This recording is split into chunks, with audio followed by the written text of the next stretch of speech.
Saint-Roch, Saint-Sauveur et qui veulent votre vote. Donc, tout au long de la semaine, on recevra les différents candidats et candidates en studio.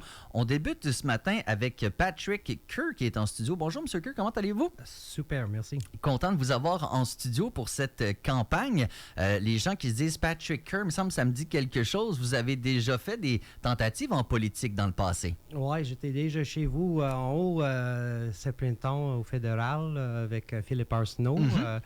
Puis c'est ça, c'est pas mon première campagne en tout cas. Ah ouais, effectivement, vous aviez essayé au fédéral. Là, maintenant, vous allez au municipal. C'est quand même 2 paliers en dessous. C'est le jour et la nuit quand même, presque comme réalité politique. Qu'est-ce qui vous a interpellé à vous rendre plutôt du côté municipal?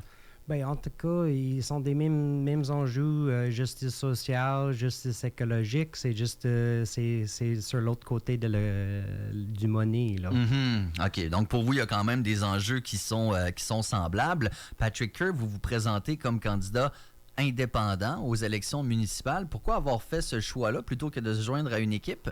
Ben, j'ai parlé de ça avec Philippe ce printemps, donc j'en veux pas d'explorer ça trop, mais c'est vraiment mon regard envers les partis politiques. Je vois que c'est une échelle de centralisation de pouvoir qui n'est pas nécessaire. Je crois que on est en train d'élire les représentatifs, donc c'est mieux d'avoir un contact direct avec le bien commun. Donc, en place de mettre mes priorités avec l'équipe, avec un parti politique où leur but central, c'est de gagner à tout prix, je peux offrir mes idées, mes valeurs dans une façon que si je gagne pas, j'ai d'autres choses à faire dans ma vie, là. Mais c'est ce que je dis résonne avec des peuples, tant mieux. Patrick Kerr, ce que vous dites, c'est quoi, justement? Mettons que là, je devais vous demander vos engagements principaux, là, parce que quand on regarde, il y a 6 candidats et candidates. Si je devais dire, Patrick Kerr, c'est celui-ci dans la gang, comment est-ce que vous décriveriez votre définition?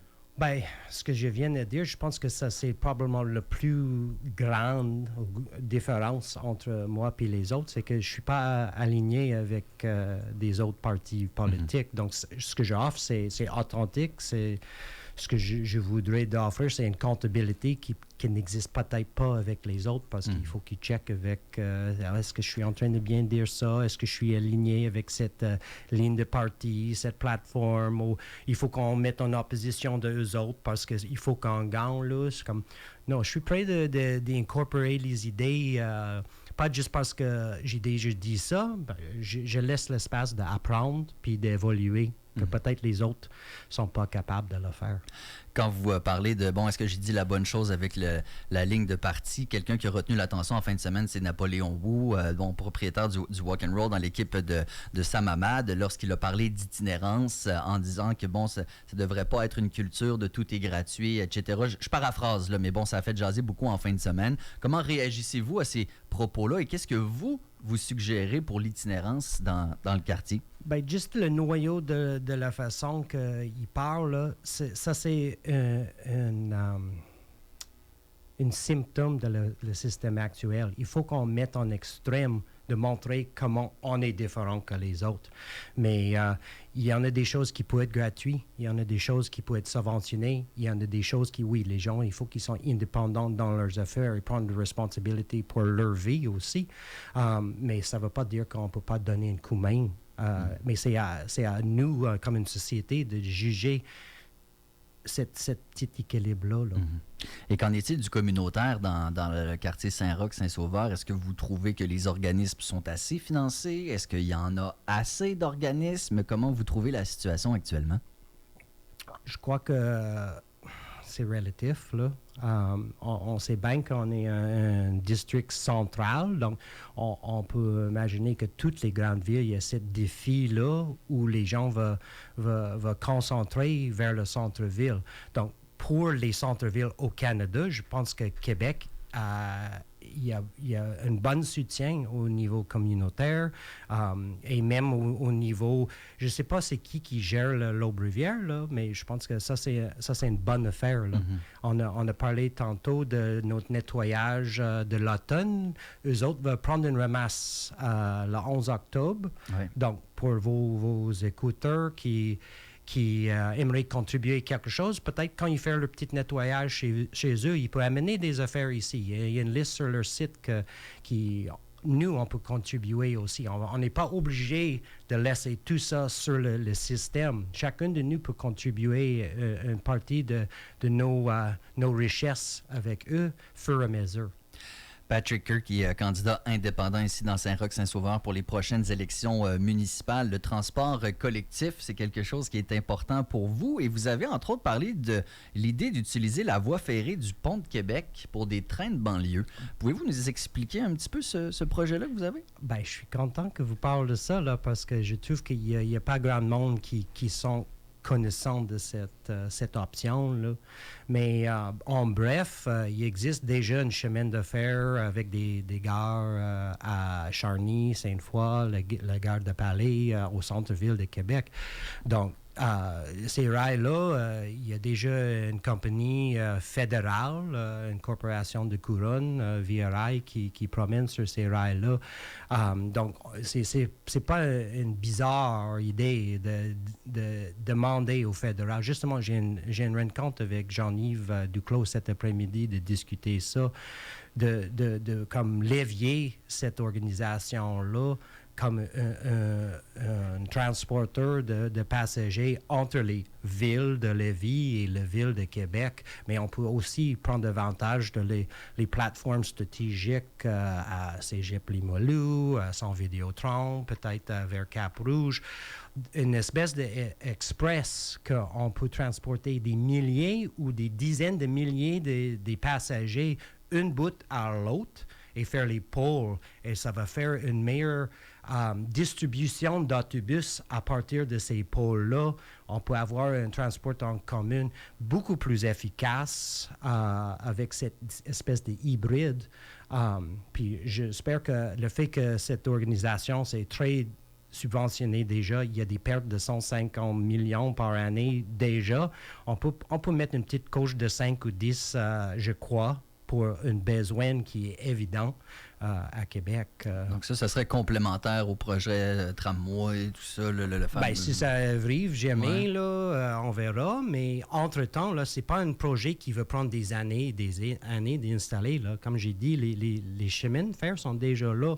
Il y en a déjà l'infrastructure autour, mais il y a aussi des endroits où c'est pas développé. Donc, quand on parle d'une tour à l'île Fleury, là, il y a des bels endroits qu'on peut installer, les quartiers résidentiels, comme vous voulez, là, c'est à nous de décider, mais il y en a des terrains sans développer sur cette chemin de fer déjà. Donc, imaginez comment ça peut attirer les gens qui voudraient de promener en transport en commun gratuitement. C'est ce que vous offrez, vous, le transport en commun gratuit? C'est ce que vous aimeriez offrir? Bien, au moins, je crois que si on offrir cette tronçon, ça peut faciliter.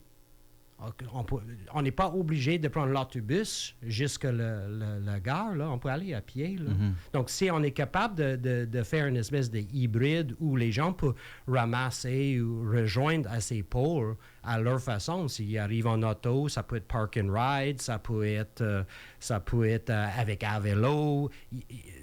On n'est pas obligé de mettre tout gratuit comme M. Nio a dit. C'est son nom? Qui ça? Excuse-moi. The Rock and Roll.